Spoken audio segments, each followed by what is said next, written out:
My name is Kirstin and I like school. My name's Anne Hall and I live in London. My name's Pauline and I'm Kirstin's mum.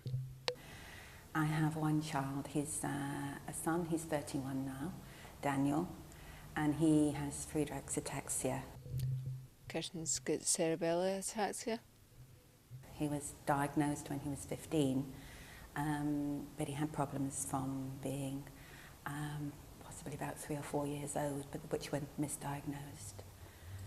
I'm in primary 3 and I have some helpers. He seemed to be becoming more uncoordinated, and in comparison with other children I could see quite a difference in his ability to maybe run or build things, but he was my first child and my only child, so I didn't really have a comparison in terms of looking after another child. The first time that there was any concern regarding her mobility and how stable she was when she was about 14 months old.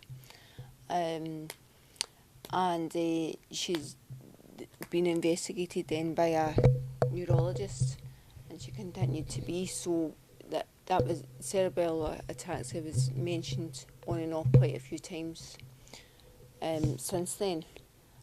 So it wasn't too much of a surprise when that's what they concluded. By the time he was 11, he was really deteriorating. I said that to the paediatrician a couple of times, but she didn't really seem to give the weight to what I was saying that she should have done, really.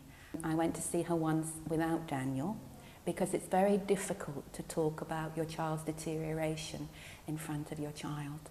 So I was always quite circumscribed by what I could say in front of Daniel, and she was reluctant to see me without Daniel, because I think from her point of view that would be disempowering to the child, but actually it wasn't helping. I went to see her alone and she was most annoyed that I'd come without Daniel. But then afterwards she reflected on it and felt that I perhaps had a point. It was a very lonely time for me, and I think because I felt very lonely. You know, I had friends, but I don't think they understood what the diagnosis meant, and their capacity to support me developed. But at the beginning they were telling me things that it would be all right, you know, and I knew that wouldn't be the case because I had actually seen, you know, what ataxia can do to people.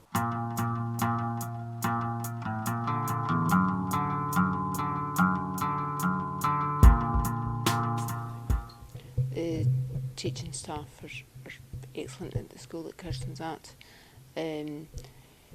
because she had balance problems and coordination problems prior to going to school. The nursery had several meetings with the school and the other members of the multidisciplinary team before she was going, so they therefore expected her to come, and they knew about the problems that she had in that point in time. When it's writing time, my hand shakes a wee bit. In terms of Daniel's schooling, he had good friends and the school was supportive.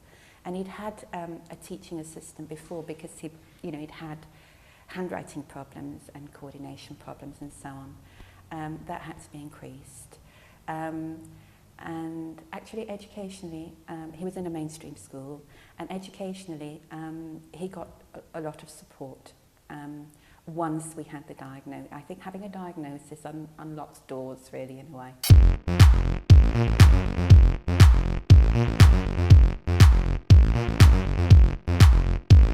The one thing that a few things I would say is push for as many things as you can. Educationally wise, make sure that everything is in place that can be in place that your child needs. Kirstin has, for example, a computer that's for her use in the classroom, because it is more difficult for her writing. Make sure that the school has the knowledge that you have regarding a condition. be frightened to speak to the teachers, and if need be from your own consultant, ask for second opinions elsewhere. If there's anything that you're not sure about, just ask and ask until you get answers.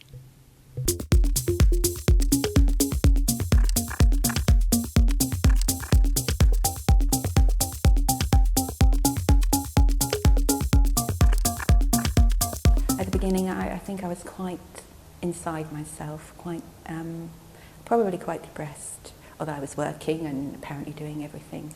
And Daniel had to deal with what he had to deal with, and I think there was a period in perhaps I wasn't as supportive as him as I could have been, though I tried to keep everything ticking over. But we got beyond that stage, I think, and at least I got beyond that stage of being so absorbed in kind of what was being taken away, and was able to focus more on the future and what we could do. So I think that's what helped me deal with it and help Daniel more.